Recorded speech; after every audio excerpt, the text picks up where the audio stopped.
नमस्कार, राष्ट्रवाद में आपका स्वागत है। मैं हूं सुशांत सिन्हा। राष्ट्रवाद यानी देश से बढ़कर कुछ नहीं। और आज जब बात देश की, तो बात उस डेटा की, उन आंकड़ों की जिसकी चर्चा इस देश में जरूर होनी चाहिए। इस आंकड़े को लेकर पूरी दुनिया में बहस चल रही है।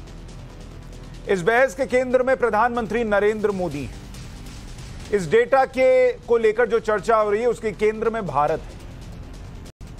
यह डेटा इस बात को लेकर है कि दुनिया के किन किन देशों में नौकरियां जाने वाली है, बाजार की हालत खराब होने वाली है, यानी मंदी आने वाली है। दुनिया में कहां कहां कंपनियों के लिए हालात मुश्किल होने वाले हैं, सरकारों के लिए बड़ी चुनौती खड़ी होने वाली है, कहां महंगाई बढ़ेगी, कहां मंदी आएगी, वगैरह वगैरह को लेकर आंकड़ा आया है। और यह रिपोर्ट एक तरह से आने वाले समय के लिए दुनिया के 15 देशों का रिपोर्ट कार्ड है। ऐसा रिपोर्ट कार्ड जिसे वहां की सरकार या संस्था ने नहीं तैयार किया, बल्कि एक स्वतंत्र संस्था ने बनाया है, उसे जारी किया है। भारत के लिए इस रिपोर्ट कार्ड में क्या लिखा है वो आज आपको बताना चाहता हूं। और यह रिपोर्ट कार्ड आपके सामने है। इस रिपोर्ट कार्ड में 15 देशों के नाम आपको दिख रहे हैं, जिसका शीर्षक है कि रिसेशन प्रोबेबिलिटी फोरकास्ट, यानी मंदी आने की आशंका इन देशों में कितनी है। श्रीलंका में यह आंकड़ा कहता है कि 85% चांस है कि मंदी आएगी, और वहां पर आएगी तो किसी को आश्चर्य तो होगा नहीं। पहले से भी हालात खराब है, तस्वीरें, रिपोर्ट सबके सामने। न्यूजीलैंड के लिए 33% आशंका जताई गई है कि मंदी आएगी, लोगों की नौकरियां जा सकती हैं, सरकार को खर्च में कटौती करनी पड़ सकती है। इसके बाद दक्षिण कोरिया है, 25% रिसेशन के चांसेस है वहां। जापान, 25% आशंका है कि जापान भी मंदी से लड़ेगा, जूझेगा। चीन, दुनिया की बड़ी अर्थव्यवस्थाओं में से एक चीन, उसके लिए 20% आशंका जताई गई है कि वहां भी मंदी आ जाएगी। इसके अलावा हांगकांग का नाम है, ऑस्ट्रेलिया का नाम है, ताइवान और पाकिस्तान का भी नाम इसमें शामिल किया गया है, जहां पर 20% आशंका मंदी आने की है। पूरी लिस्ट में सबसे आखिर में एक नाम देखिए, और वो नाम है भारत का। हालांकि किसी के नाम के आगे 0% लिखा हो तो अमूमन खुशी नहीं होती, लेकिन यह वो आंकड़ा है जिसमें 0% लिखा है तो खुश होने की, गदगद होने की जरूरत है। क्योंकि इंडिया में मंदी आने की आशंका, यह रिपोर्ट कहती है कि 0% है। मतलब 0% चांस है कि भारत में मंदी अपना असर छोड़े, और वो भी ऐसे समय में जब इंडिया के पड़ोसी देशों में हाहाकार मचा हुआ है, ऐसे समय में जब चीन बुरी तरह से घिरता जा रहा है, पाकिस्तान तो बर्बाद है, श्रीलंका की हालत खस्ता है। इतना ही नहीं, यूएस यानी अमेरिका की भी स्थिति खराब दिख रही है। वहां के लिए आंकड़े कहते हैं कि 40% चांस है कि वहां मंदी आएगी। यूरोप के लिए 50 से 55% मंदी आने की आशंका जताई गई है। ऐसे में भारत एक लौहरी ऐसी अर्थव्यवस्था, एक ऐसा देश जहां मंदी नहीं आएगी, यह रिपोर्ट कहती है। हालांकि इस रिपोर्ट पर अब कोई शोर शराबा नहीं हो रहा, एकदम सन्नाटा है।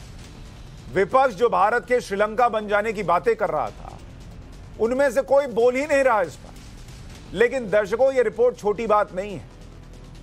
गलत आर्थिक नीतियों पर सरकार की कड़ी आलोचना होनी चाहिए, क्योंकि कहते हैं कि भाई देश चलना सबसे जरूरी है, और अगर कोई गलत चीज हो रही है उस पर चर्चा नहीं कीजिएगा तो फिर वो सुधरेगी कैसे। बेरोजगारी की चर्चा हो, महंगाई बढ़ रही है तो उस पर चर्चा कीजिए, आलोचना होनी चाहिए। लेकिन हर बात में सिर्फ आलोचना हो, यह भी तो नहीं होना चाहिए ना। श्रीलंका की हालत खराब थी, वहां राष्ट्रपति भवन में प्रदर्शनकारी घुस रहे थे, तब इसी देश में कई ट्वीट आए, कई बयान आए कि इंडिया की हालत भी श्रीलंका जैसी हो जाए। हमने डिबेट करके आपको बताया था, चर्चा करके बताया था कि ऐसे आंकड़े ही नहीं दिख रहे जो श्रीलंका बनाए भारत को। लेकिन विपक्ष को यहां श्रीलंका बन जाएगा भारत, इसका प्रोपेगेंडा करना था, इसका नैरेटिव सेट करना था। नरेंद्र मोदी सरकार ने तो सर्वदलीय बैठक भी बुलाई, उसमें भी कई राजनीतिक दलों ने यह चिंता जताई कि भाई भारत श्रीलंका बन जाएगा। बाद में पीएम मोदी ने कई मंच से रेवड़ी कल्चर को लेकर बयान भी दिए। एक बार प्रधानमंत्री का वो बयान सुनाता हूं, फिर आगे की बात। रेवड़ी कल्चर वालों को लगता है कि जनता जनार्दन को मुफ्त की रेवड़ी बांटकर, उन्हें खरीद लेंगे। हमें मिलकर उनकी सोच को हराना है, रेवड़ी कल्चर को। तो रेवड़ी कल्चर से दिक्कत है, लेकिन वो इस देश में विपक्ष के कई नेता कर रहे हैं। लेकिन भारत श्रीलंका बन जाएगा बयान देने वाले आज कहां हैं, जब रिपोर्ट कह रही है कि भारत में मंदी तक नहीं आएगी, जबकि दुनिया इससे जूझेगी। किसी देश में मंदी आएगी या नहीं, उसके कई मोटे इंडेक्स होते हैं, जैसे महंगाई, बेरोजगारी, कंपनियों का नफा नुकसान, निवेश और भी कई चीज। और ये सारी बातें एक दूसरे से कनेक्टेड होती है, इंटरकनेक्टेड होती है। मंदी आएगी या नहीं आएगी, इसका पैमाना तैयार करने के दौरान अर्थशास्त्री इन सारी बातों की स्केलिंग करते हैं। एक्सपर्ट एक एक चीजों को गौर से देखते हैं, तब जाकर रिपोर्ट तैयार होती है। इस लिहाज से इंडिया में महंगाई बढ़ जरूर रही है, लेकिन दुनिया के दूसरे देशों की तुलना में बहुत ज्यादा नहीं है। कई जगह तो महंगाई का रिकॉर्ड टूटा है, लेकिन भारत में अभी भी महंगाई कंट्रोल में। एक डेटा कर्ज को लेकर भी सामने आया है। ऐसा कर्ज कि आपकी टोटल कमाई के मुकाबले वो कितना है। जैसे फ्रांस, अगर आप देखेंगे कि फ्रांस की जो अर्थव्यवस्था है उसके लिहाज से अगर कंपैरिजन कीजिएगा तो उसका 290% जीडीपी का 290% कर्ज है। जापान 263%, चीन 250% पर है, इटली 151% पर है, जबकि भारत जो है वो 21% पर है। ये सारी बातें जो हैं वो भारत के पक्ष में जाती हुई दिख रही है। आज संसद में बावजूद इसके हंगामा हुआ, लोकसभा और राज्यसभा दोनों जगह 12 सांसदों को हफ्ते भर के लिए निष्कासित किया गया। राहुल गांधी जो सुबह से धरने पर बैठे थे, उन्होंने कहा कि महंगाई के नाम पर संसद नहीं चलने दी जा रही है। सर, जिस तरह से मैन हैंडलिंग की गई यहाँ सांसदों की, क्या कहेंगे? नहीं, ये मैं सुनिए, देख मैं बताता हूँ यहाँ पे क्या हुआ।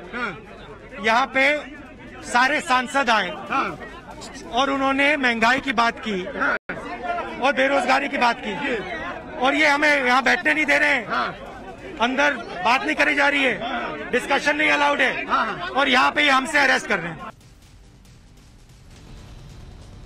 ऐसे में राष्ट्रवाद में आज के सवाल हैं कि विपक्ष तो बता रहा था कि श्रीलंका बनेगा भारत, फिर भारत का डंका कैसे बज रहा है? जो अमेरिका यूरोप नहीं कर पाए, भारत कैसे कर रहा है कि मंदी उसको छू नहीं पाएगी? ताली थाली पर गाली देने वाले मोदीनॉमिक्स के सामने फेल हो गए क्या? इस पर चर्चा करने के लिए बीजेपी के प्रवक्ता शहजाद पूनावाला हमारे साथ जुड़ रहे हैं, राजनीतिक विश्लेषक तहसीन पूनावाला हमारे साथ हैं, हर्षवर्धन त्रिपाठी वरिष्ठ पत्रकार हमारे साथ हैं, कुंतल कृष्णा राजनीतिक विश्लेषक हमारे साथ जुड़ रहे हैं। आप सभी का बहुत स्वागत है।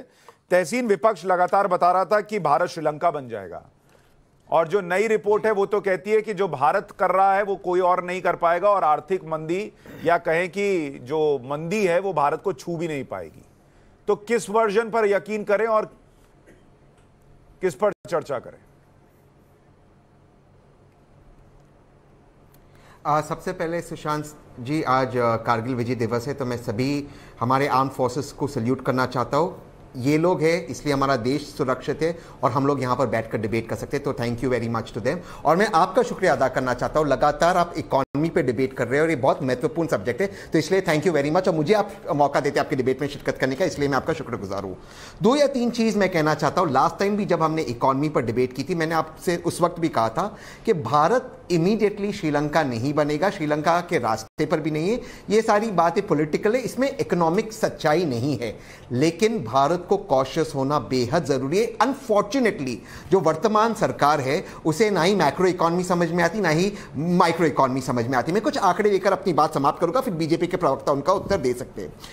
भारत का फॉरेक्स रिजर्व इस वक्त $572 बिलियन है। पिछले एक हफ्ते में $8 बिलियन विड्रॉ हुए, करीबन $40 बिलियन आरबीआई, $70 बिलियन आरबीआई ने करीबन $40 बिलियन आरबीआई ने खर्च किया है रुपये को स्टेबल करने के लिए, और $70 बिलियन पीक से कम हुआ है।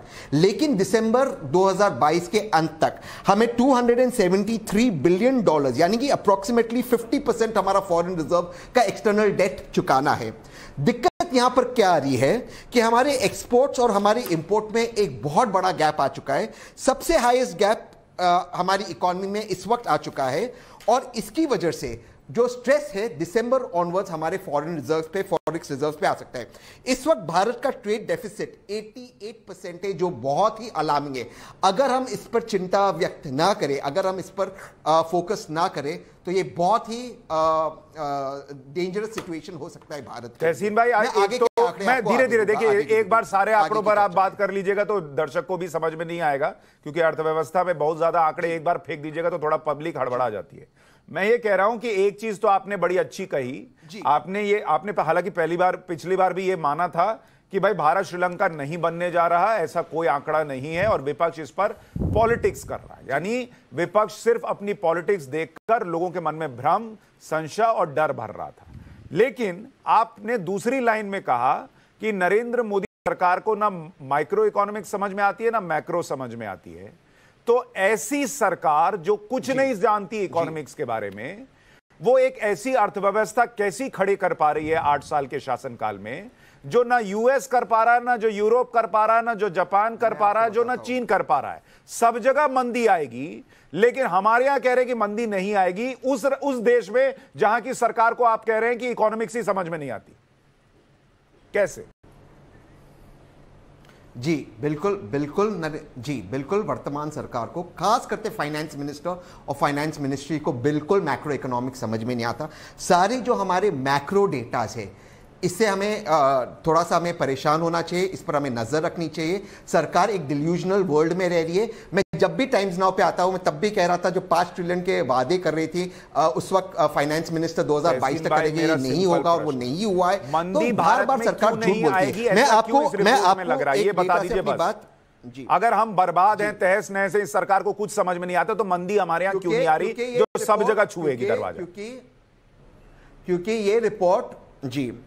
ये रिपोर्ट इस चीज पर डिपेंडेंट है कि जो डोमेस्टिक कंजम्पशन है भारत का, क्योंकि मैंने अभी इसके पहले आपको इंपोर्ट एक्सपोर्ट के मैंने आंकड़े बताए, ट्रेड डेफिसिट 88% इंपोर्ट एक्सपोर्ट में, तो वहां पर हमारा घाटा हो रहा है। हमारी उम्मीद है इंटरनल कंजम्पशन के ऊपर, लेकिन इंटरनल कंजम्पशन, हिंदुस्तान यूनिलीवर के सीएमडी ने कहा है कि इंटरनल कंजम्पशन 2021-22 का 2019-20 से कहीं कम है, और हिंदुस्तान यूनिलीवर जो है वो अधिकतर रूरल भारत में बिकता है। तो हमारा जो वॉल्यूम है नॉन डिस्क्रिशनरी कंज्यूमर गुड्स का, वो इस वक्त नेगेटिव है। इंटरनल कंजम्पशन वाला आप अपने आप को कॉन्ट्राडिक्ट कर रहे हैं। अब मैं शहजाद के पास जाना चाहता हूं, लेकिन नहीं, मैं एक चीज कह दूं, आप कॉन्ट्राडिक्ट कह रहे हैं। आप कह रहे हैं कि ये रिपोर्ट जो कह रही है कि भारत में मंदी नहीं आएगी, वो भारत के इंटरनल कंजम्पशन पर निर्भर है, और आप खुद ही कह रहे हैं कि इंटरनल कंजम्पशन भारत का गिर गया है, तो फिर ये रिपोर्ट तो नेगेटिव आनी चाहिए थी। खैर, मैं अब एक इनिशियल कमेंट लूं, फिर आपको मौका दूंगा। शहजाद पूनावाला, आपकी सरकार को माइक्रो मैक्रो फैक्रो कोई इकोनॉमिक समझ में नहीं आती है।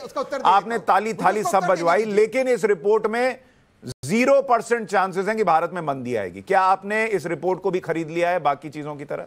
सुशांत जी, आधा ज्ञान बहुत खतरनाक होता है। जैसे अभी एक व्यक्ति ने हैप्पी कारगिल दिवस की मुबारकबाद दी। इनको पता होना चाहिए 2004 से 9 तक यूपीए ने कारगिल दिवस मनाया ही नहीं। राजीव चंद्रशेखर ने जब इस इशू को उठाया, तब जाकर 2010 से सेलिब्रेट करना और कमेमोरेट करना शुरू हुआ। ऐसा ही अर्ध ज्ञान इनको इकोनॉमी के बारे में भी है।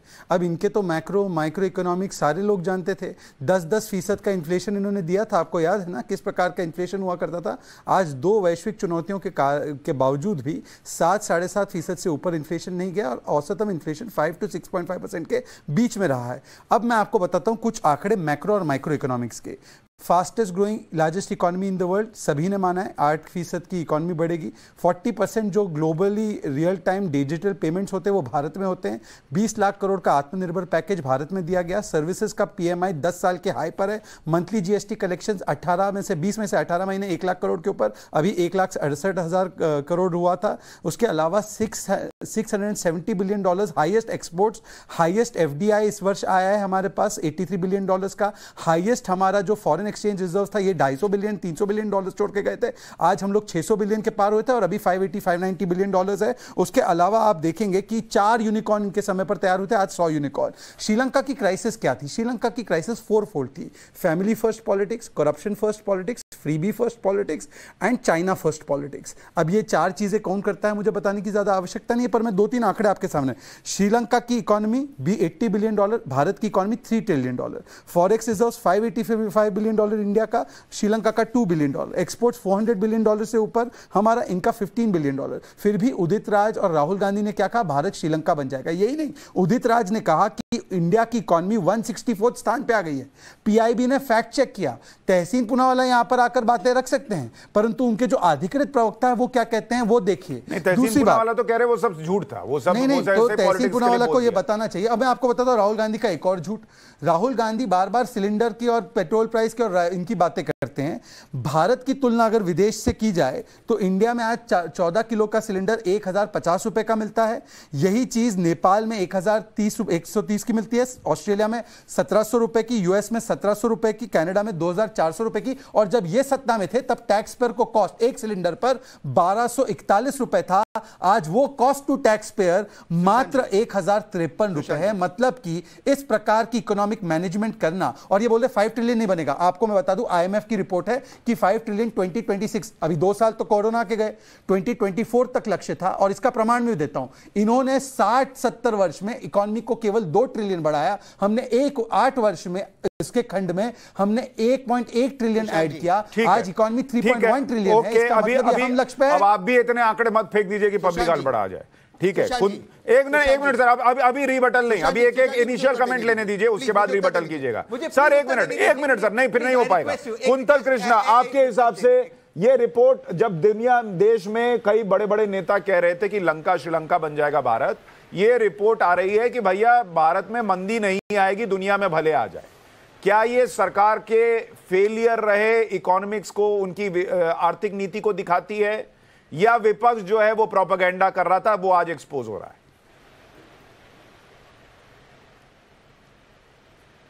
सुशांत जी, हमारे भाजपा के साथी ये लंबे चौड़े आंकड़ों के साथ बैठे हुए हैं, पूनावाला साहब, क्या ये रोज अपने घर से निकलते वक्त आम आदमी का दुख नहीं देखते?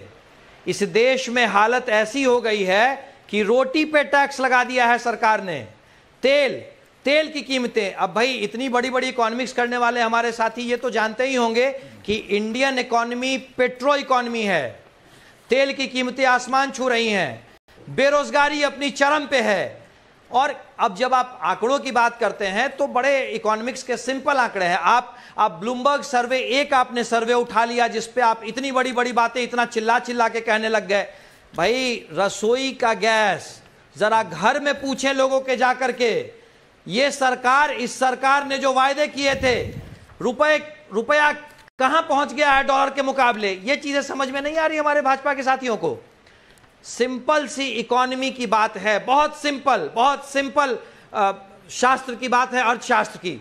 भले अब हमारे भाजपा और संघ के साथी कोई नया अर्थशास्त्र गढ़ने लगे हो तो बात अलग है, परंतु भारत में आज के दिन में पर कैपिटा कंजम्पशन कम है, बहुत ज्यादा कम है, 65% के करीब। भारत में आरबीआई जैसी संस्थाएं बार बार इस चीज को चेता रही हैं कि हमारी आर्थिक स्थिति बहुत खराब है, हमारी इकोनॉमी बहुत बुरे स्टेट में है। अब उसके बाद अगर लंबी चौड़ी बातें करना है, निंदा लेकर के आना है झूठ का, आप आरबीआई की वो रिपोर्ट बता सकते हैं जिसमें दुनिया के हर तानाशाह ने, सुशांत जी, कुंतल कृष्णा जी, मैं आपसे सुशांत जी, दुनिया के हर तानाशाह ने झूठ का पुलिंदा देकर के जनता को बरगलाया है, और भाजपा भी आज वही कर रही है। अब मैं ये कह रहा हूं कि भाई दुनिया भर में सिर्फ ब्लूमबर्ग नहीं है, और आप और लोगों को भी उठा के उनकी रिपोर्ट पढ़िए जो कह रहे हैं कि अमेरिका में भी मंदी आएगी। भारत में मंदी की प्रिडिक्शन कोई नहीं कर रहा। दूसरी बात मैं आपसे ये पूछ रहा हूं कि जो आप कह रहे हैं कि आरबीआई ने कहा है कि भारतीय इकोनॉमी की हालत बहुत खराब है, ये किस रिपोर्ट में कहा है?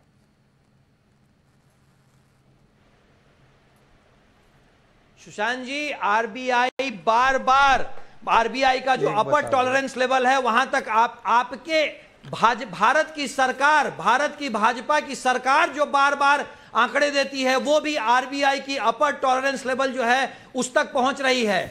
और ये बात प्रेडिक्शन मैं आपसे बात कर रहे हैं, आरबीआई ने कब कहा?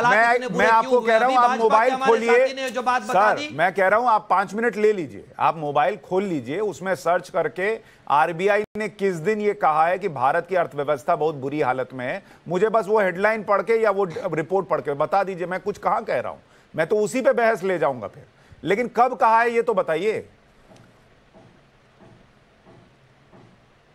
सुशांत जी, आरबीआई और बाकी सारी संस्थाएं इस बात पे हमेशा चिंता जाहिर कर रही हैं और हमारे साथियों को, अरे भाई सुशांत, एक आपकी गलती मैं बताऊं आपको, एक गलती आपकी है, ये आरबीआई का मतलब, अरे सुन लीजिए मैं आपको बता रहा हूं, आरबीआई का मतलब राहुल बाबा इंटेलिजेंस रिपोर्ट है। आप कहा है कौन सा आरबीआई समझ बैठे, he is talking about Rahul Baba intelligence, वो उनकी रिपोर्ट बता रहे हैं, वो RBI reserve bank of India नहीं है। छोड़िए ना, कहां सीरियसली लेते हैं, इनको जनता सीरियसली नहीं ले रही। कोई बात नहीं, देखिए मैंने बुलाया है तो मैं सोच रहा हूं कि भाई कुछ राहुल बाबा इंटेलिजेंस की बात कर रहे हैं। मैं इस बात को बता देता हूं सुशांत जी कि दुनिया का हर तानाशाह यही करता है, झूठ बोलकर जनता को बरगलाता है, और भाजपा और संघ तानाशाह के खिलाफ 5 बजे डिबेट पे कैसे बोलेगा? नया अर्थशास्त्र लेके आ गए हैं देश में। पहला तानाशाह है 5 बजे गाली देने देता है, 8 बजे गाली देने देता है, 9 बजे गाली देने देता है, ऐसा तानाशाह तो बहुत ही स्वीट तानाशाह होगा। कुंतल कृष्णा जी कौन सा तानाशाह है? नेशनल टेलीविजन पे बैठ के तानाशाह चिल्ला रहे हैं, अगर तानाशाह होता तो आपको टांग दिया जाता ना सर उस देश में, अगर तानाशाह होता तो। इतना फ्रीडम है, मर्जा मोदी के नारे लगते हैं, आप लोग को तानाशाह दिखता है। तानाशाह कैसा होता है अगर मैं सुनाने लगूंगा तो कई पार्टियों को दिक्कत हो जाएगी। 75 वाला वर्ष याद करा दो, 1975 याद करा दो, वो तानाशाह वाला है भाई, डीएनए उनके ठीक है। हर्षवर्धन त्रिपाठी, ठीक, कुंतल भाई, आप कुंतल भाई सुनिए ना, अब ये थोड़ा ही चलेगा आप ही खाली बोलते रहेंगे। आपको मैं 5 मिनट दे रहा हूं, मोबाइल में सर्च कीजिए, देखिए तानाशाह वानाशाह बोलने के लिए डिबेट नहीं करता हूं, आप 5 मिनट ले लीजिए। और आरबीआई ने कब कहा है कि भारतीय अर्थव्यवस्था एकदम घुसी हुई है, डूबी हुई है, वो मुझे ढूंढ के बताइए, नहीं तो कोई मतलब नहीं है आपको बुलाने का। हर्षवर्धन त्रिपाठी, नहीं अब इनका ना ऑडियो कम, अब ऐसे नहीं चलेगा, आप पूरे टाइम यही बोलते रहेगा। ये हम फिल्मी डिबेट थोड़ी कर रहे हैं कि आप डायलॉग देने आए हैं, आंकड़े पे बात करनी है तो कीजिए, सब सीरियस है यहां पे। हर्षवर्धन त्रिपाठी, ये बताइए, जो विपक्ष कह रहा था श्रीलंका बना रहे हैं, और ये इधर एक रिपोर्ट कह रही है कि भाई इंडिया को मंदी छुएगी नहीं, किस पर विश्वास करना है और क्यों करना है? देखिए सुशांत जी, सबसे पहले तो ये कि जो लोग मुंह उठाकर बोलना शुरू कर देते हैं कि भारत में मंदी आ जाएगी, पहले तो उनको जान लेना चाहिए कि मंदी का मतलब क्या होता है। यानी कम से कम 2 क्वार्टर, 2 तिमाही जब अर्थव्यवस्था ऋणात्मक वृद्धि दर होती है, यानी निगेटिव जीडीपी ग्रोथ हो जाए, तब मंदी कहते हैं। तो ऐसी मूर्खतापूर्ण बात अगर कोई कर रहा है तो वो नेता हो या अपने को अर्थशास्त्री कह रहा हो, उसकी बात को ध्यान देना ठीक नहीं होगा, क्योंकि वो गलत बोलेगा, झूठ बोलेगा, और इतनी बेशर्मी से बोलने के बाद वो भाषण देने लगेगा। दिक्कत यहां है, चर्चा अर्थशास्त्र पर होगी, राजनीतिक भाषण होगा तो फिर नहीं काम बन पाए। जब हम कहते हैं कि श्रीलंका से कोई तुलना है क्या, कोई तुलना हो ही नहीं सकती। श्रीलंका में लंबे समय से उनको अपना एक पोर्ट बनाने के लिए, और वो भी अनवायबल पोर्ट है, मैं बहुत लंबी उसकी बातचीत कर सकता हूं, नहीं करूंगा, वो चीन से कर्ज लेना पड़ा। भारत ऐसा कोई प्रोजेक्ट नहीं कर रहा है, ऐसा कोई प्रोजेक्ट नहीं कर रहा है कि उसी के आधार पर उसकी अर्थव्यवस्था चलती हो। भारत जहां भी इंफ्रास्ट्रक्चर प्रोजेक्ट कर रहा है, अगर कहीं IMF, world bank, Japan, Zika या किसी के सहयोग से भी है, तो वो सिर्फ और सिर्फ फाइनेंशियल सहयोग है, उसमें कहीं किसी की कोई एडमिनिस्ट्रेटिव हिस्सेदारी नहीं है। नंबर 1। नंबर 2 ये कि जब हम कहते हैं कि क्या भारत की आर्थिक स्थिति दुनिया के देशों के मुकाबले कैसी है, तो उसको ऐसे समझिए कि भारत में सिर्फ और सिर्फ भाषण के जरिए बता रहे हैं। अमेरिका में आंकड़े बता रहे हैं कि जो बाइडेन संकट में है, यूरोप की सारी इकोनॉमीज के लिए बड़ा संकट है कि वो अब कैसे सस्टेन करेंगे। और एशियन इकोनॉमीज में, जिसको आप कहते हैं कि सबका बाप है इकोनॉमी में, चाइना, उसके लिए भी संकट है कि उसको रीपेमेंट करने के लिए, अपने ग्राहकों को देने के लिए बैंक के पास पैसे नहीं है। भारत में क्या किसी बैंक की ये स्थिति हुई क्या? उनकी भी नहीं हुई, जिनकी महाराष्ट्र के बड़े बड़े नेता खा के बैठ गए और भ्रष्टाचारी निकल गए, उसको भी सरकार ने कंट्रोल कर लिया। इसीलिए मैं कह रहा हूं कि ये मूर्खतापूर्ण बात करना कि श्रीलंका हो जाएगा, मैं मानता हूं कि इरादतन हत्याकांड होता है। आप चाहते हैं कि डिबेट को दूसरी तरफ ले जाए, अच्छा है कि आपकी डिबेट दूसरी तरफ नहीं जा पाती। तहसीन पूनावाला जी, मुझे ये बताइए, जब आंकड़े नहीं सजेस्ट कर रहे कि भारत श्रीलंका बनेगा, और ये आप भी मानते हैं, जब रिपोर्ट्स नहीं सजेस्ट कर रही कि भारत को मंदी छू पाएगी, हम इस बेहतर स्थिति में हैं, जब रिपोर्ट सजेस्ट कर रही हैं दुनिया भर की, एक नहीं अलग अलग, कि भारत सबसे तेजी से बढ़ती अर्थव्यवस्था होगी, तो इस देश की विपक्ष की कोई जिम्मेदारी नहीं है कि वो कम से कम ये झूठ और प्रोपेगेंडा न फैलाए कि भारत श्रीलंका बन रहा है? क्या नरेंद्र मोदी को हराने के लिए ये झूठ, ये डर फैलाना, राहुल गांधी का ट्वीट कर देना कि भारत श्रीलंका बन जाएगा, जो आप भी मान रहे हैं कि नहीं होगा, क्या ये देश के साथ धोखा नहीं है? आपको कहा था दिसंबर में हमें $200 बिलियन का एक बड़ी पेमेंट करनी है, तो ओवरऑल स्थिति इज नॉट वेरी गुड। हमारी स्थिति बहुत अच्छी इस वक्त नहीं है और मंदी आ सकती है। तहसीन भाई, अगर आप मुझे इजाजत दें, मैं एक प्रश्न पूछ लूं आपसे। मैन्युफैक्चरिंग बढ़ेगा, मैन्युफैक्चरिंग बढ़ा नहीं है। मुझे ये बताइए, आप खुद बार बार ये गिना, आपने हालांकि उसका जवाब नहीं दिया कि राहुल गांधी ने झूठ क्यों फैलाया, लेकिन मुझे ये बताइए, मैं राहुल गांधी को थोड़ी देर के लिए छोड़ देता हूं, चलिए हम लोग सीरियस डिबेट करते हैं।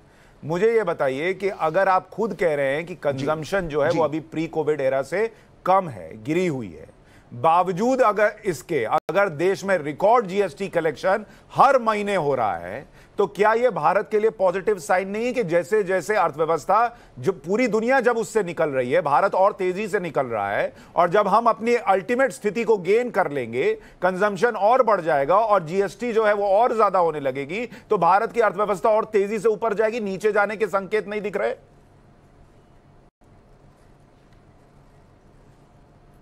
हाँ, बट जीएसटी मात्र एक इंडिकेशन नहीं हो सकता इकोनॉमिक रिवाइवल का। ये एक इंडिकेशन है, इसे मैं मानता हूं, but it can not be the only revival. ये एक माइक्रो इंडिकेटर है। मैक्रो इंडिकेटर्स में अभी भी हमें चिंता होनी चाहिए, क्योंकि देखिए मैं दोबारा से उस पॉइंट पे आता हूं, आपका क्रेडिट ग्रोथ बढ़ा ही नहीं है, इंडस्ट्रीज पैसे ही नहीं उठा रहे, शहजाद पूनावाला जवाब लगी नहीं रही, क्योंकि शहजाद जवाब देखिए, रूरल कंजम्पशन नहीं हो रहा है। मैं एक लाइन नहीं यार, ये क्या तरीका है भाई? ये अच्छा, एक लाइन दे रहे, फिर आप पूरा बोल लीजिए। बोलिए, एक लाइन बोलिए। ठीक है, ठीक है, ओके, ठीक है, बोल दीजिए, बोलिए बोलिए। देखिए, अब जो कंजम्पशन की बात, सबसे बड़ी चिंता की बात, शहजाद जवाब दीजिए। देखिए, क्योंकि उन्होंने कंजम्पशन की बात की, तो आपको मैं बता दूं कि इस सरकार ने पिछले 8 वर्षों में 90 लाख करोड़ का खर्चा किया है सोशल सेक्टर स्पेंडिंग और डेवलपमेंटल एक्सपेंडिचर पे।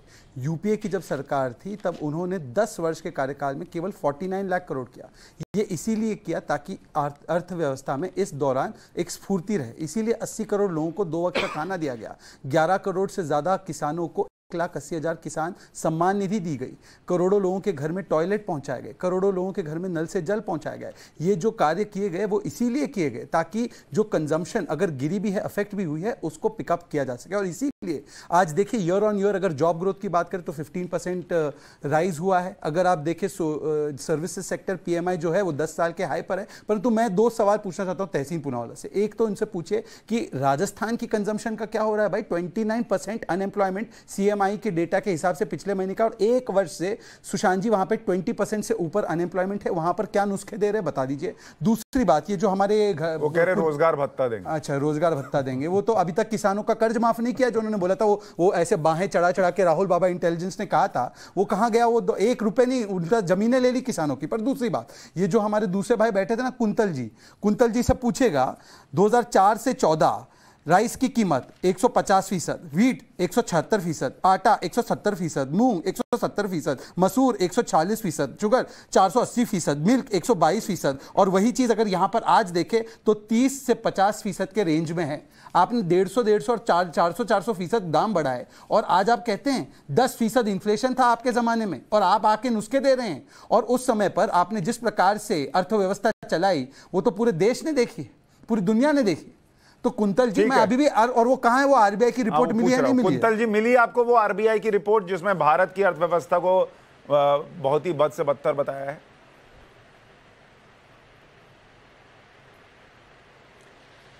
सुशांत जी, तहसीन भाई जब ये डेटाज दे रहे हैं तो तहसीन भाई के पास ये भी डेटा होगा कि इसी साल जून में रुपए को लेकर के आरबीआई ने क्या प्रेडिक्शन सिस्टम ही कंफ्यूजन में है फेडरल ना। रिजर्व ये शहजाद है। तहसीन भाई को तो सारी दोनों बातें पूना पता है। वाला है, लेकिन यही ये शहजाद समस्या पूना वाला है, तहसीन भाई, तहसीन तहसीन पूना भाई, वाला अलग है। अभी आप गलत पूना वाला को यही रेफर कर रहे समस्या हैं, है। यही गड़बड़ा रहे शहजाद हैं। भाई, ये शहजाद पांडव ठीक, और कौरव में अंतर ही नहीं कर पा रहे हैं। पांडव कौन है और कौरव कौन है वो अंतर ही नहीं कर पा रहे शहजाद हैं। भाई, शहजाद भाई, आपके माइक्रो प्रोसेसर में बहुत गड़बड़ है। शहजाद भाई, आपका माइक्रो प्रोसेसर चेंज करना पड़ेगा। अब कैसी शहजाद भाई कैसी बात कर रहे हैं? पुरानी बातें शहजाद भाई, पुरानी बातें याद ना करवाएं।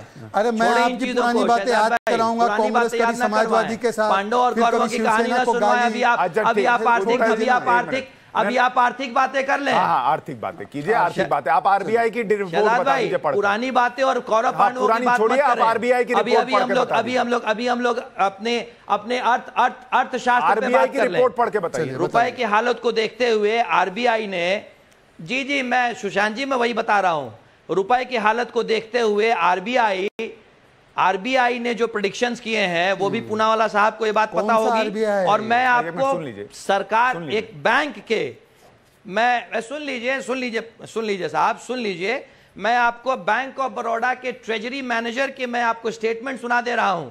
There is a lack of confidence among investors who are adverse to taking any new bets. Bank of Baroda RBI है। आप तो बैंक ऑफ बड़ौदा आरबीआई है। इस बात को समझ रहे हैं? सुन लीजिए कुंतल कृष्णा। अरे पूरी बात सुन अच्छा, अभी पूरी नहीं, और सुनाइए ना, सुनाइए, दीजिए। अर्थशास्त्र की बात कर रहे हैं, मेरी पूरी बात सुन लीजिए। हाँ, सुनाइए पूरी बात सुन लीजिए, पूरी बात सुन लीजिए। यहाँ पे हमारे अर्थशास्त्री मित्र जो बैठे हुए हैं वो इस बात को बताएं कि जब इस देश में पर कैपिटा कंजम्पशन कम होगा। नहीं, अभी आपकी बात को कोई कुछ बताएगा ही नहीं, क्योंकि अभी आप पूछने की स्थिति में आई नहीं। पहले पूछना, 1 मिनट रुकना ना, 10 सेकंड नहीं, अभी जरा मैं 1 मिनट। कुंतल कृष्णा मुझे ये बताइए, आप बैंक ऑफ बड़ौदा, क्या आरबीआई है? बैंक ऑफ बड़ौदा का एक अधिकारी कह रहा है, तो आप कह रहे हैं आरबीआई ने कह दिया है कि इस देश की अर्थव्यवस्था जो है वो चौपट हो गई है, और आप यहां पे बैठे हैं अर्थव्यवस्था पर डिस्कशन करने के लिए। सुशांत जी, हाँ, आरबीआई ने भी सुशांत जी, अब आरबीआई की ही बात सुन लीजिए। आरबीआई ने भी इस जून में ही तकरीबन 1.5 बिलियन स्पॉट और मिक्स फॉरवर्ड इन्वेस्टमेंट्स के थ्रू क्या है, बेचा है। आप इस बात को भी देख लें। है? और अरे क्या बेचा है? एक बात मैं आपको कहता हूं, अरे क्या बेचा है? हमारे अर्थशास्त्री, अरे बेचा क्या है पहले ये तो बताइए। आप झूठ बेच रहे हैं, हम खरीदने को तैयार नहीं है। कमजोर रुपए की बात। अरे बेचा क्या है सुशांत जी? कमजोर रुपए की बात हो रही है सुशांत जी। अरे भैया, यहाँ लोग आपको सुन के कह रहे हैं बुद्धि बेचा है, आप पता नहीं क्या बेचा है। व्यवस्था गिरेगी, ऐसे होता है। विपक्ष को चिंता होगी। सुशांत जी 5 सेकंड का एक इंटरवेंशन दीजिएगा, एक 5 सेकंड दीजिएगा। 1 मिनट रुकिए। कुंतल कृष्णा, भारत की जीडीपी क्या है अभी बताइए जरा, मौका दीजिए। ये अर्थव्यवस्था पे चर्चा करने आए हैं। सुशांत जी जरा पूछिए उनको। जब रुपया कमजोर होगा, महंगाई बढ़ेगी, चीजों के दाम बढ़ेंगे, तो विपक्ष की चिंता जायज है। और इस विपक्ष की चिंता को आप इस बात को समझने की कोशिश करें। अच्छा, मुझे एक बात बताइए कि थाली घटेगी, जब आम आदमी पे बोझ बढ़ेगा तो विपक्ष की चिंता जायज है। 1 सेकंड दे दीजिए सुशांत जी, कथा सुनाने आए हैं। 1 सेकंड दे दीजिए। बोलिए शहजाद। कुंतल जी, एक किलो तूर दाल की कीमत कितनी है जी? 1 किलो तूर दाल कितने की है? दाम बताइए, मार्केट रेट। गूगल ना करिए सुशांत जी। अरे गूगल, ये कितने का है आप बताएं। ये अभी बोल रहे थे गरीबों की थाली पर आपने डाका डाला है। 1 किलो तूर दाल, इनको पता नहीं कीमत कितनी है और कितनी थी यूपीए में, वो भी बताता हूँ। कीमत बताएंगे, मैं आपको बताता हूँ। 1 किलो तूर दाल आज 100 रुपए का आता है, डिपेंडिंग कहां से आप खरीदते हैं। आप तो अमीर जगह से खरीदेंगे तो 100 रुपए का ही पैकेट मिलेगा आपको। हम लोगों को 90-95 में मिल जाएगा। 180 रुपए गया था। इनको तूर दाल की कीमत नहीं पता, आपने इनको कहां बिठा रखा है डिबेट में। ये अर्थव्यवस्था आरबीआई की रिपोर्ट नहीं बता पा रहे हैं, ये बैंक ऑफ बड़ौदा बता रहे हैं, तूर दाल की कीमत पता नहीं है। सुशांत जी क्या बता रहे, गजब है ये। अरे आप गूगल कीजिए पहले, तूर दाल के कॉस्ट को पूछ लीजिए राहुल बाबा को फोन करके। You call Rahul Baba and ask him 1 kilo Toor dal, how much it cost? आप मेरे भाई मुझे 1 किलो, मैं आपका भाई नहीं हूँ, कीमत बता दें आप। मैं आपका या किसी भी यहाँ पे पैनलिस्ट का भाई हूँ। आप बताइए 1 किलो तूर दाल का कीमत नहीं पता आपको, मार्केट में जाते नहीं है। कुछ खरीदते नहीं है, इनको पता नहीं है आम आदमी का। आप मुझे 1 किलो आटे की कीमत बता दें। अब देखो, अच्छा एक मिनट जनाब, आप तो आप क्या केवल रोटी खा रहे हैं क्या? एक मिनट, दाल नहीं खा रहे? किलो आटे की कीमत क्या है? कुंतल जी मुझे बस इतना बता दीजिए। आप मुझे 1 कुंतल जी मुझे बस इतना बता दें। सब बता रहा हूं। कुंतल जी मैं कुछ नहीं पूछूंगा आपसे। आरबीआई के गवर्नर कौन है? अब जी सुशांत जी आप देखिए, आप आरबीआई के गवर्नर कौन है, खाली इतना बताइए। इस तरीके आप गूगल ना कीजिए, बताइए आंखों में आंखें डालकर। आप सुशांत जी, आप अगर सीरियस आप अगर अरे सुशांत जी, दास साहब आप ऐसी बात ना करें। आप अगर सीरियस डिबेट को मजाक की तरफ ले जाना चाहते हैं तो बात अलग है। मैं सीरियस हूं। आरबीआई के गवर्नर का नाम नहीं पता, आरबीआई और बैंक ऑफ बड़ौदा में अंतर नहीं पता, भारत की जीडीपी नहीं पता, कुछ पता नहीं है, और आप आए अर्थव्यवस्था पे डिबेट करने। तो मुझे देश की जनता से माफी मांगनी चाहिए कि मैंने आपको बुलाया और बैठ के हिटलर चिल्ला रहे थे। बैठिए अभी, सुशांत जी, हर्षवर्धन त्रिपाठी जी ऐसी बात आप मत करें। शशिकांत दास, आप कैसी बात कर रहे हैं? इतनी देर सिंपल सा सवाल पूछा, शशिकांत दास की कीमत क्या है? शशिकांत दास नाम है उनका, इतनी बात बढ़ गई। शशिकांत दास नाम है उनका। शक्तिकांत है। ईश्वर आपको शक्ति दे कि आप अगली बार डिबेट में ऐसे दास नजर ना आए। ठीक है हर्षवर्धन त्रिपाठी जी, अब ये बताइए मुझे, जो जिसका जवाब तहसीन पूनावाला ने नहीं दिया, अब रहने दीजिए कुंतल जी, बहुत हो गया। मुझे ये बताइए हर्षवर्धन जी कि जब विपक्ष को सब पता है, तो आटे की कीमत तो पता ही नहीं हमारे भाई। हाँ, आटे की कीमत के लिए ही तो हम डिबेट रखे हैं आपको बताने के लिए। मुझे ये बताइए हर्षवर्धन त्रिपाठी जी कि जब विपक्ष को पता है, राहुल गांधी को पता है कि भारत श्रीलंका नहीं बन रहा, और विपक्ष बार बार ये डर और माहौल पैदा करने की कोशिश करता है, तो क्या कोरोना के संकट से उबर रहे भारत के साथ, भारत के लोगों के साथ विपक्ष का ये धोखा नहीं है क्या? नहीं, निश्चित तौर पर है, और ये बहुत गंभीर बात है। और हम लोगों ने ये बहस भी देखी। मैं किसी के लिए कुछ कहूंगा नहीं, क्योंकि सुशांत जी बड़ा समय आज आपकी डिबेट में चला गया, ऐसे आपकी डिबेट में जाता नहीं है, लेकिन इतनी हल्की टिप्पणियों पे आज का ये बहस आपका गया, मुझे लगता है कि ये हम सबको शर्मसार कर रहा है। क्यों शर्मसार कर रहा है? इतनी गंभीर बात चल रही, और उस गंभीर बात में आपने पूरी तरह से राजनीतिक भाषण सुना, रिजर्व बैंक के हवाले से झूठी बातें कही गई। और रिजर्व बैंक ऑफ इंडिया ने जब जून में इमरजेंसी मॉनेटरी पॉलिसी कमेटी की मीटिंग बनाई थी, तो बहुत गंभीरता से कहा था कि हमारे लिए इन्फ्लेशन टारगेटिंग बहुत गंभीर है, गंभीर मसला है, हम इसके लिए लिक्विडिटी कम करने जा रहे हैं, हम इसके लिए रेट्स बढ़ाने जा रहे हैं, जिससे हमें लगता है कि इस डायरेक्शन में जाते हुए हम इन्फ्लेशन पर कंट्रोल करेंगे। कमाल की बात यह कि आज 26 जुलाई को बात कर रहे हैं, और जून की 6 से 8 की एमपीसी की बैठक थी। आज हम जब आंकड़े पर बात कर रहे हैं तो इन्फ्लेशन रेट डिक्लाइंड है, बहुत मामूली है, लेकिन गिरता हुआ दिख रहा है। जब हम कहते हैं कि भारत का, इंडिया का मैन्युफैक्चरिंग आउटपुट क्या है, अब इन लोगों को बातचीत करने लगते हैं, इनको पता ही नहीं कि सबसे ज्यादा रोजगार कहां से आएगा। फैक्ट्री आउटपुट क्या होता है? इंडिया का फैक्ट्री आउटपुट जितना है वो हमारे कर्ज से कम है, और इसी कर्ज से ज्यादा है। और इसीलिए मैं कह रहा हूं कि कई बातें जब हम कर रहे होते हैं तो एकदम से हम राजनीतिक भाषण वो भी नुक्कड़ वाला शुरू कर देते हैं। भारत की जो factory output pre Covid levels पर आ चुकी है, ये शायद लोगों को नहीं पता है। इसीलिए मनरेगा में लिस्टिंग तक बंद हो गई। जो मनरेगा जब कोविड टाइम्स में गांवों में ज्यादा लोग थे, अब वो सारे के सारे लौट के चले आए क्योंकि फैक्ट्रियां खुल गई हैं। इसके अलावा जब हम इंफ्रास्ट्रक्चर की बात करते हैं तो भारत का इंफ्रास्ट्रक्चर दुनिया में सबसे तेजी से बढ़ते हुए इंफ्रास्ट्रक्चर में से, और आज दुनिया की एजेंसीज कह रही हैं कि अगर हम बहुत घटाएंगे तो भी भारत की इन्फ्लेशन से ज्यादा भारत की जीडीपी की ग्रोथ रहेगी। यानी आज की तारीख में जो बढ़ा हुआ इन्फ्लेशन 7% का है, उससे ज्यादा जीडीपी ग्रोथ रहने वाली है, और इन्फ्लेशन आने वाले दिनों में कम होने वाला है। बिना किसी जानकारी की, अर्थशास्त्र की शून्य समझ के साथ अगर टीवी में इस तरह से कुछ भी बोलकर जाना है तो राजनीति करिए। राजनीति में तो वही सब हो ही रहा है। प्रसेनजीत बोस भी हमारे साथ जुड़ गए हैं। प्रसेनजीत बोस साहब, आपके हिसाब से जो विपक्ष कह रहा था कि भारत श्रीलंका बन रहा है, वैसी स्थिति आपको दिख रही है, या जो अभी रिपोर्ट आई है और कह रही है कि भारत, दुनिया में सब जगह मंदी आएगी लेकिन भारत में नहीं आएगी, वो स्थिति आपको दिख रही है? नहीं, दुनिया भर में जो आर्थिक मंदी आने वाला है, भारत में उसका पूरा असर पड़ेगा। अब वो असर कितना गहरा होगा वो देखने लायक बात है, लेकिन इसलिए तो कोई भी नहीं कहा मेरे ख्याल से कि आर्थिक मंदी जो है दुनिया भर में हर देश में आएगा और भारत में नहीं आएगा, ये पता नहीं कौन बोल रहे हैं, जो भी बोल रहे हैं वो अर्थव्यवस्था और या आर्थिक मंदी क्या होता है उसके बारे में उनका समझ ठीक नहीं है। आर्थिक मंदी जो है वो कोई मजहब नहीं देखता, उसका कोई हिंदू मुसलमान क्रिश्चियन से उसका मतलब नहीं है।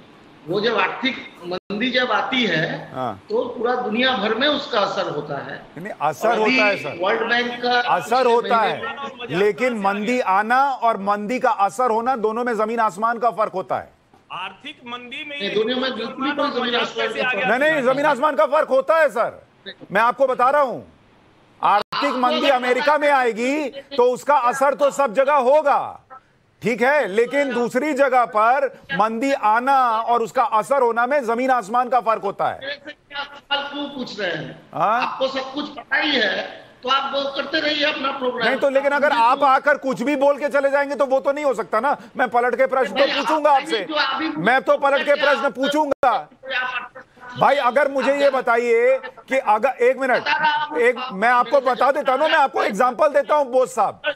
अगर मेरी बात सुनिए, मैं आपसे कह रहा हूं अगर बंगाल में साइक्लोन आएगा तो उसका असर भारत के दूसरे हिस्सों में भी महसूस होगा, लेकिन साइक्लोन अगर बंगाल में आ रहा है तो सबसे ज्यादा तबाही बंगाल में मचेगी और खबर यह बनेगी कि साइक्लोन बंगाल में आया। भले तेज हवाएं जो हैं वो आपको बिहार तक भी महसूस हो जाएंगी। आप बोलिए अपनी बात।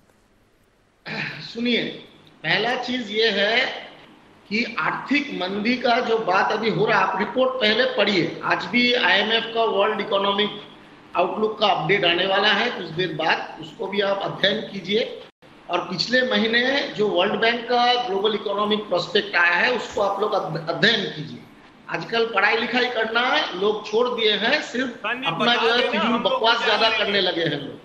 अध्ययन कीजिए, पढ़िए, जो लोग इसके बारे में। अरे भाई आप बताइए ना, सब पढ़ के आप ही आए हैं तो बताइए, सबसे बड़े ज्ञानी आप ही बैठे हैं, बताइए। कोई पढ़ नहीं रहा और आप ही आए हैं तो आप बताइए ना भाई, क्या पढ़ा आपने? एक कह रहे आईएमएफ की रिपोर्ट आने वाली है, वो भी पढ़ लिए हैं क्या? आने वाली भी पढ़ लिए हैं? मैं बोल रहा हूँ कि उसको आप देखिए, वो क्या बोलेगा, इसको आप देखिए। क्या बोलेगा वो हम अभी से देखें? बोलेगा तब न देखेंगे, अभी को तो कुछ बात अभी तो कुछ बताइए ना भाई। यहाँ आज सब ज्ञान देने आए हैं कि कोई पढ़ता नहीं है, कोई लिखता नहीं है। अरे बताइए उसमें क्या लिखा है? किसी और का बात सुनने का कोई आपका धैर्य नहीं है। अरे यार 10 सेकंड मैं बोल रहा हूँ कि जो आएगा उसको भी आप देख 10 सेकंड आएगा तो पढ़ लेंगे। अब आप आराम से बोलिए शहजाद पूजा। क्योंकि प्रसन्नजीत बोस ने ही आईएमएफ का जिक्र किया, एक रिपोर्ट आ गया कि कैसे जो सबसे ज्यादा गरीब लोग थे उनको बचाया गया कोविड काल में। 80 करोड़ लोगों को मुफ्त राशन देकर, ये प्रधानमंत्री गरीब कल्याण अन्न योजना के तहत। वो रिपोर्ट आ गई ना सुशांत जी, तो उस रिपोर्ट को मानिएगा कि नहीं मानिएगा? नहीं, अब मुझे समझ में नहीं आता है, सब इतना अहंकार से भर के क्यों आते हैं कि वही सब पढ़े हैं, वही ज्ञानी हैं और रिपोर्ट के बारे में नहीं बता रहे हैं। ज्ञान सब दे रहे हैं। अरे ज्ञान ही देने के लिए बुलाया है ना भाई, ज्ञान दीजिए, डेटा पे बात करते हैं। तहसीन पूना वाला बोलिए। बताएं तो सही। कुछ बताए नहीं, चले गए। बताने के लिए कुछ है। एक को आरबीआई के गवर्नर का नाम नहीं पता, दूसरा क्या ज्ञान दे के गया है भगवान जाने। पता नहीं कैसे कैसे गेस्ट आजकल मिल रहे हैं। तहसीन पूना वाला बोलिए। सुशांत जी, मैं दो चीज़ कहना चाहूँगा। सबसे बड़ा जो एक प्रूफ है कि हमारे देश में रिसेशन आ रहा है या देश की अर्थव्यवस्था इस वक्त ठीक नहीं है, वो है हमारा गोल्ड का इंपोर्ट जो बहुत ज़्यादा बढ़ गया है। हमने 19.2% ग्रोथ हुआ है। अगर आप देखिए यूरो के सामने 11.6% ग्रोथ हुआ है और इंडियन रुपी के सामने मात्र 5-6% ग्रोथ हुआ है। पर बाकी के करेंसी के सामने, हार्ड करेंसीज के सामने इंडियन करेंसी बढ़ रही है। ये अंतर है। और आज हमारा 580-590 बिलियन डॉलर का फॉरेन एक्सचेंज रिजर्व है। 2013 में कितना था? उस समय तो सारे हमारे इकोनॉमिक इंडिकेटर्स गर्द में थे। एक्सपोर्ट्स क्या था? तो तहसीन पूनावाला जो है ना, वो आंकड़ों को उसी प्रकार से इस्तेमाल करते हैं जैसे कि कुछ लोग कपड़ों को, मतलब केवल जो आपको ढकना है वो ढकना है, बाकी सब दिखाना। ये नहीं, अर्थव्यवस्था ऐसे नहीं है। ठीक है, ये सिलेक्टिव डिस्प्ले और अर्थव्यवस्था नहीं हो सकती। हर्षवर्धन त्रिपाठी जी, क्या तहसीन की जो चिंताएं हैं वो आपकी भी मन में भी चिंताएं हैं गोल्ड इंपोर्ट को लेकर और फॉरेक्स रिजर्व को लेकर। आ रहा हूं तहसीन, आपके पास ही आऊंगा। एक रिएक्शन हर्षवर्धन जी का सुशांत जी इसी का स्पेसिफिक जवाब देता, इसी का नहीं, आप दोनों का जवाब दे दीजिएगा। मैं कह रहा हूं एक रिएक्शन हर्षवर्धन जी का ले लूं, फिर आप दोनों का जवाब दीजिएगा। सुशांत जी, अगर तहसीन जी जो कह रहे हैं कि गोल्ड इंपोर्ट घट रहा है, तो भारत की सरकार जो बहुत लंबे समय से कोशिश कर रही थी वो सफलता बढ़ रहा है। वो कह रहे हैं गोल्ड इंपोर्ट बढ़ रहा है। बढ़ रहा है या घट रहा है? पहले 7 साल बढ़ रहा है। बढ़ रहा है, बढ़ रहा है सर। जी सर, 49 टन वर्सेस 17 टन। जी सर, बहुत ज्यादा बढ़ रहा है और सरकार को बहुत चिंता है इस विषय की, इसलिए तो 18% टैक्स लगा है सर। बहुत ज्यादा बढ़ रहा है। गोल्ड इंपोर्ट बढ़ा तो इससे चिंता आपको क्यों हो रही है? इकोनॉमी खराब है इसका मतलब? क्योंकि सर आपके फॉरेन, जी सर, आपके फॉरेक्स रिजर्व्स डिप्लीट हो रहे हैं सर, इसलिए टैक्स लगा 18%। मैं नहीं समझ पाया, लेकिन कोई कहीं से कोई एक लाइन की कोई खबर होगी किसी रिपोर्ट में, गोल्ड इंपोर्ट घटाना ये हर सरकार चाहती है, लेकिन गोल्ड इंपोर्ट अगर बढ़ा है उसकी वजह से अर्थव्यवस्था बड़ी मुश्किल में है, इसका कोई सीधा रिश्ता नहीं दिखता है। जहां तक रही बात जो बार बार तहसीन कर रहे हैं कि हमारे पास जो फॉरेक्स रिजर्व है वो 6 महीने का बचा है, तो पहले दर्शकों को ये समझ लेना चाहिए कि फॉरेक्स रिजर्व होता किस लिए है। फॉरेक्स रिजर्व इसलिए होता है कि कल को आपकी स्थिति ये बन जाए जो 1991 में प्रधानमंत्री चंद्रशेखर और वित्त मंत्री यशवंत सिन्हा के समय में हुआ था कि सोना बेच बेच कर, फिर से मैं दोहरा रहा हूं, सोना बेच बेच कर देश चलाना पड़े, तो ये खतरनाक है। यानी आपके पास करेंसी नहीं बची, अब जो गोल्ड रिजर्व है उसको आपको बेचना पड़ रहा है। फिलहाल भारत की ऐसी कोई स्थिति नहीं। नंबर 2 ये कि भारत में जो इकोनॉमिक एक्टिविटीज हैं, इसीलिए मैंने इंडिया मैन्युफैक्चरिंग आउटपुट बताया, जो इकोनॉमिक एक्टिविटीज हैं वो प्री कोविड लेवल्स पर हैं। यानी फॉरेक्स रिजर्व में जो कमी आ रही है वो सिर्फ एक वजह से घट रही है, 2 वजहों से मोटी मोटी। पहली वजह ये कि जो फॉरेन पोर्टफोलियो इन्वेस्टर हैं वो बाजार से पैसा खींच रहे हैं क्योंकि डॉलर की कीमत उन्हें कहीं और ज्यादा मिल रही है। ये दोनों एक दूसरे से रिलेटेड है, लेकिन डॉलर की कीमत में ये बढ़ोतरी बहुत लंबे समय तक बनी नहीं रह सकती। दूसरा, ठीक है, हमारा तहसीन छोटे में जवाब दीजिए, वक्त नहीं। हमारे पास मैन्युफैक्चरिंग बहुत अच्छी है, सर्विस सेक्टर ग्रोथ अच्छी है, फंडामेंटल्स स्ट्रांग है, हम कहीं से भी कमजोर नहीं है। तहसीन पूनावाला, चिंता है उस पर सरकार काम करे। शहजाद इस चीज पे बिल्कुल सही है कि 2013 के मुकाबले इस वक्त हमारे फॉरेक्स रिजर्व ज्यादा है, लेकिन जो शहजाद दर्शकों से छुपा रहे वो हमारा ट्रेड डेफिसिट। में बार बार इस चीज पे आ रहा हूं, ये जो trade deficit per month $5 billion हमारा बढ़ते जा रहा है, और इसके अलावा जो ऑयल के दाम बढ़ रहे, इसलिए भारत को बड़ी कठिनाई, बड़ी परेशानी आ सकती है। दूसरी चीज, अगर हमारा रुपी स्टेबल करने की सरकार कोशिश कर रही है, शहजाद इस चीज को छुपा रहे, $40 बिलियन आरबीआई ने खर्च किया है। ठीक है सर, मैं माफी चाहूंगा, मेरे पास वक्त एकदम खत्म हो गया, लेकिन मैं फिर इकोनॉमी पर डिबेट कर लूंगा और मैं लगातार कर भी रहा हूं। लेकिन जो अभी की स्थिति है वो तहसीन भी मान रहे हैं और बाकी भी मान रहे हैं कि भाई भारत श्रीलंका नहीं बन रहा, और भारत के हालात ऐसे नहीं हैं कि भाई आप चिंता करें कि भाई हमारी अर्थव्यवस्था कहां जा रही, दूसरों से कहीं बेहतर स्थिति में। हां, कोई भी देश है, अर्थव्यवस्था है तो उसको लेकर चर्चा जरूर हो और उसमें सुधार हमेशा होते रहे।